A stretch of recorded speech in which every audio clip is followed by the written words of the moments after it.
शुरू करते हैं बच्चों पाठ 13 और पाठ 13 का नाम है क्रिया। क्रिया का सामान्य अर्थ है कार्य। जब हम कोई कार्य करते हैं उसका अर्थ है क्रिया।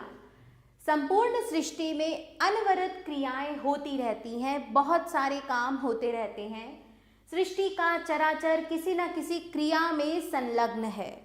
जैसे कि सूरज संलग्न है हमें रोशनी देने में, पक्षी चहचहाने में, फूल हमें खुशबू और रंग देने में, सूर्य का उगना, अस्त होना, चिड़ियों का उड़ना, चहचहाना, बादल का गरजना, बरसना, फूलों का खिलना, मनुष्य का जन्म लेना, मर जाना, सब क्रियाएं हैं। ध्यान रहे कि क्रिया का अर्थ गति नहीं है बल्कि स्थिर होना भी क्रिया है, यहाँ तक कि होना भी क्रिया है।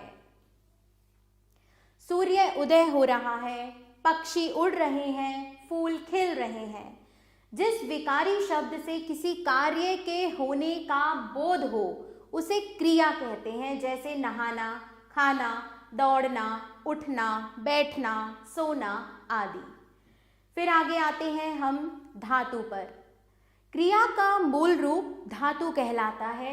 क्रिया की रचना धातु से होती है।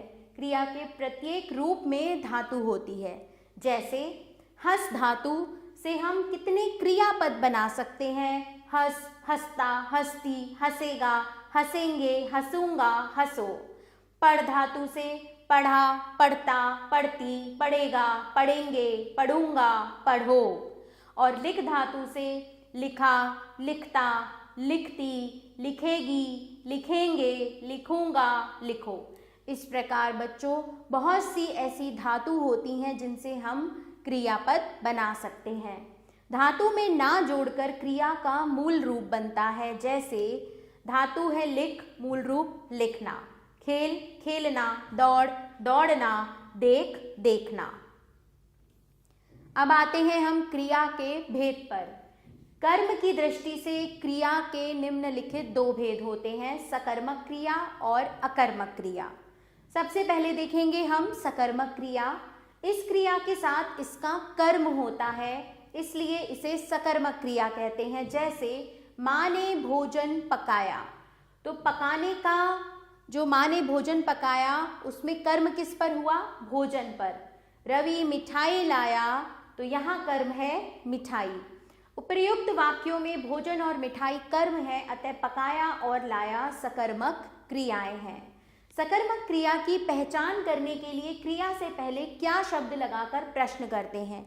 यदि आपको पहचानना हो कि ये सकर्मक क्रिया है या अकर्मक क्रिया, तो आप एक क्या लगाकर प्रश्न कर लीजिए। जो शब्द उत्तर में प्राप्त होता है वही कर्म होता है और क्रिया सकर्मक होती है। जैसे यहाँ लिखा है माँ ने भोजन पकाया, और अब हम प्रश्न कर रहे हैं माँ ने क्या पकाया, तो हमें क्या उत्तर मिलेगा? भोजन। रवि क्या लाया? मिठाई। अतः स्पष्ट होता है कि पकाया और लाया सकर्मक क्रियाएं हैं। फिर आते हैं हम अकर्मक क्रिया पर। इस क्रिया के साथ इसका कर्म नहीं होता है, इसलिए इसे अकर्मक क्रिया कहते हैं। जैसे अक्ष हंसता है, कर्म नहीं है। श्रेया गा रही है, कर्म नहीं है। उपयुक्त वाक्यों में क्रियाओं के साथ कर्म का प्रयोग नहीं हुआ है, अतः ये अकर्मक क्रियाएं हैं। यह ज्ञात करने के लिए कि क्रिया अकर्मक है, क्रिया से पहले क्या शब्द लगाकर प्रश्न करते हैं। जैसे अक्ष क्या हंसता, उत्तर प्राप्त नहीं होता। श्रेया क्या गा रही है, उत्तर प्राप्त नहीं होता। अतः जिस क्रिया में पहले क्या शब्द लगने पर उत्तर प्राप्त नहीं होता वह अकर्मक क्रिया होती है। इनके अतिरिक्त द्विकर्मक क्रिया तथा अपूर्ण क्रिया भी होती है। चलिए बच्चों देखते हैं द्विकर्मक क्रिया। इन क्रियाओं में दो कर्म होते हैं। जैसे दिव्या ने सिमरन को उपहार दिया, रवि ने कुत्ते को डंडे से मारा, तो यहाँ आपको दो दो कर्म दिख रहे हैं। अपूर्ण क्रिया, अकर्मक क्रियाओं में कर्ता तथा सकर्मक क्रियाओं में कर्ता और कर्म दोनों अपेक्षित होते हैं, परंतु कभी कभी क्रिया अपूर्ण रह जाती है। जैसे उसने कहा मैं आपको दूंगा, तो यहाँ पर क्रिया अपूर्ण है। फिर आते हैं पूरक पर। अपूर्ण क्रिया के अर्थ को पूर्ण करने के लिए जिन शब्दों का प्रयोग किया जाता है उन्हें पूरक कहते हैं। जैसे उसने मुझसे कहा मैं आपको पुस्तक दूंगा। इन वाक्यों में मुझसे तथा पुस्तक शब्द पूरक का कार्य कर रहे हैं। फिर आते हैं हम संरचना की दृष्टि से क्रिया के भेद पर। संयुक्त क्रिया, जो क्रियाएं दो या दो से अधिक धातुओं के मेल से बनती हैं उन्हें संयुक्त क्रियाएं कहते हैं। जैसे उसे खाने दो, खाने प्लस दो। निर्मित खाना खा चुका, तो खा प्लस चुका, वह खाना खाकर चला गया, खाकर प्लस चला प्लस गया। तो यहाँ क्रियाएं दो या दो से अधिक धातुओं के मेल से बन रही हैं। फिर आते हैं प्रेरणार्थक क्रिया पर। इन क्रियाओं में कर्ता स्वयं कार्य ना करके, कर्ता स्वयं कार्य नहीं करता, किसी अन्य व्यक्ति को प्रेरित करके कार्य करवाता है। जैसे पूनम ने अपनी सहेली से भजन गवाया, ऋतिक ने अपनी बहन से पत्र लिखवाया। ना तो पूनम ने खुद भजन गाया और ना ऋतिक ने स्वयं पत्र लिखा। तो ये होती है प्रेरणार्थक क्रिया।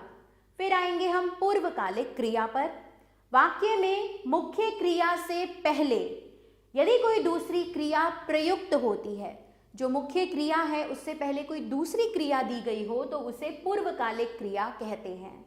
जैसे सनी शेर को देखकर डर गया, तो यहाँ डर गया मुख्य क्रिया है, लेकिन उससे पहले एक दूसरी क्रिया आ रही है देखकर। प्रिया जूस पीकर खेलने चली गई, खेलने चली गई भी क्रिया है और पीकर भी क्रिया है। तो ये हुआ पूर्वकालिक क्रिया। फिर आते हैं नाम धातु क्रिया पर। संज्ञा, सर्वनाम अथवा विशेषण शब्दों से बनी क्रियाओं को नाम धातु क्रिया कहते हैं। जैसे संज्ञा शब्दों से शर्म, शर्माना, बात, बतियाना। सर्वनाम शब्दों से अपना, अपनाना। विशेषण शब्दों से गहरा, गहराना, नरम, नरमाना। आगे आती है सहायक क्रिया। वाक्य में मुख्य क्रिया की सहायता करने वाली क्रिया सहायक क्रिया कहलाती है। जैसे वह पुस्तक पढ़ता है, मुख्य क्रिया है पढ़ता, पढ़ना से बना है। सहायक क्रिया है। मैं प्रतिदिन मंदिर जाता हूँ, मुख्य क्रिया है जाता, जो कि जाना धातु से बनी है, और सहायक क्रिया है हूँ। याद रखिए वाक्य में प्रयुक्त है, हैं, हूँ, हो, था, थी, थे प्रायः सहायक क्रियाएं होती हैं, किंतु जब इनके साथ मुख्य क्रिया ना हो तो ये सहायक क्रियाएं ही मुख्य क्रिया का कार्य करती हैं। जैसे रजत खा रहा है, और मुख्य क्रिया के रूप में यदि हम ह को लिखेंगे तो हम लिख सकते हैं रजत विद्यालय में है। वे दौड़ रहे हैं, वे खुश हैं। मैं रो रहा हूँ, मैं दुखी हूँ। अब आते हैं बच्चों पाठ के रचनात्मक मूल्यांकन की ओर। सही विकल्प पर सही का चिन्ह लगाइए। क्रिया का मूल रूप क्या कहलाता है? धातु। संदीप लिखता है, वाक्य में लिखता है क्या है? अकर्मक क्रिया, सकर्मक क्रिया, नाम धातु क्रिया। तो यदि हमें पता लगाना है कि ये कौन सी क्रिया है तो हम क्रिया से पहले क्या का प्रश्न बनाएंगे। संदीप क्या लिखता है? हमें उत्तर मिला? नहीं मिला, तो ये है अकर्मक क्रिया। वह मंदिर जाता है, वाक्य में है शब्द क्या है शब्द है सहायक क्रिया। निम्नलिखित वाक्यों में से सकर्मक और अकर्मक क्रियाएं छांट कर लिखिए।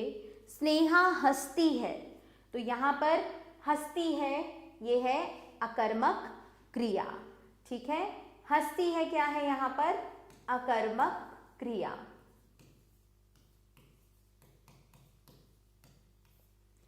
आयुष पत्र लिख रहा है, तो आयुष क्या लिख रहा है? हमें यहाँ उत्तर मिल रहा है पत्र, तो लिख रहा है यहाँ पर सकर्मक क्रिया। सुरभि गीत गा रही है, सुरभि क्या गा रही है? गीत। गीत कर्म है, यहाँ हमारे पास कर्म है, तो गा रही है भी है सकर्मक क्रिया।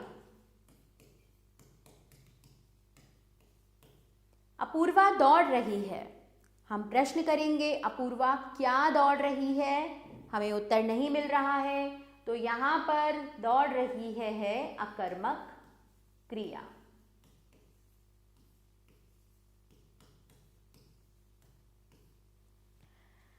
प्रश्न ग देखें बच्चों, निम्नलिखित वाक्यों में से क्रियापद छांटिए तथा क्रिया की धातु भी लिखिए। नेहा लिख रही है, तो यहाँ पर लिख, तो क्रियापद है यहाँ पर लिख और धातु है लिखना। मैं मेले से खिलौने लाऊंगा, लाऊंगा क्रियापद है और धातु है लाना। पेड़ पर कोयल बैठी है क्रियापद और धातु है बैठना। चलिए बच्चों आगे चलते हैं। निम्नलिखित क्रियाओं को वाक्य के रूप में लिखिए। खाना, हंसना, गाना। तो बच्चों आपको इन क्रियाओं को वाक्य के रूप में स्वयं लिखना है। निम्नलिखित प्रश्नों के उत्तर लिखिए। क्रिया किसे कहते हैं? क्रिया की रचना किससे होती है? सकर्मक और अकर्मक क्रिया की परिभाषा दीजिए और इनमें अंतर उदाहरण सहित समझाइए। द्विकर्मक क्रिया और अपूर्ण क्रिया को उदाहरण देकर स्पष्ट कीजिए। संयुक्त क्रिया व प्रेरणार्थक क्रिया से आप क्या समझते हैं? तो बच्चों ये सभी हम अभी पाठ में पढ़ चुके हैं, तो आप इन प्रश्नों का उत्तर पाठ के आधार पर स्वयं देंगे। चित्रों के नीचे दिए गए वाक्यों को उचित क्रिया शब्द भरकर पूर्ण कीजिए। घोड़ा,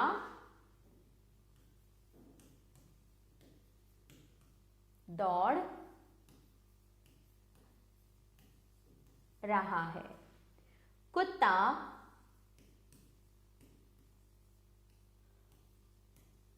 भौंक रहा है। बच्चे मैदान में खेल रहे हैं। तो बच्चों इसी के साथ यह पाठ क्रिया यहाँ समाप्त होता है। मैं आशा करती हूँ कि आपको यह अच्छे से समझ में आ गया होगा। आभार बच्चों, मिलते हैं नए पाठ के साथ।